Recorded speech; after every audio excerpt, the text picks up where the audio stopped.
I'm the artist Michael Zotos, and today's March 31st, 2023. I want to talk about the what they call the starving artist concept. Um, it's not what people think. A lot of times people seem to think that, there are folks out there who see big prices of artwork and they think, oh boy, I could throw some junk together, and they really don't have much in the way of resources. They don't have any talent, and they think they're going to get rich quick, and it doesn't work that way. And that's really not what happens, okay? Can that happen? Yes, it can happen, okay? But what really happens that I've seen is that people get involved in art for various reasons.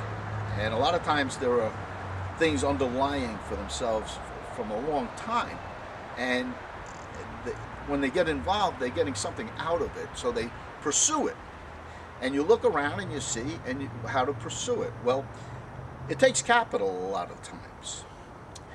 And what happens is you put everything you have into it, all of the time. And in some respects, you see, it's not an instant financial gratification type of a thing. If you want that, you go out and buy product and sell it, okay? There's development involved over a long period of time sometimes. Now, I'm going to give you an example here.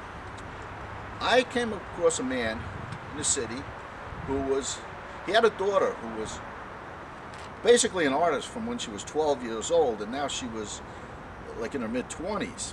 And he was talking to me about that she was making good paintings, and then they would have pictures taken of it, professional photography, and have it digitalized and then reproduced, these cliches.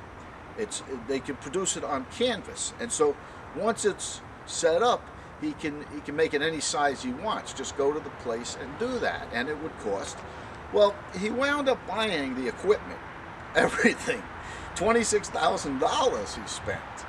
But it's his daughter, and he said, there are education, college type things, and she's doing this, so what's the big deal? He had the money. He set up his garage. These were not broke people. He had a nice big garage, and he put it all in there, and he had it professionally set up and wired and whatever else he had to do.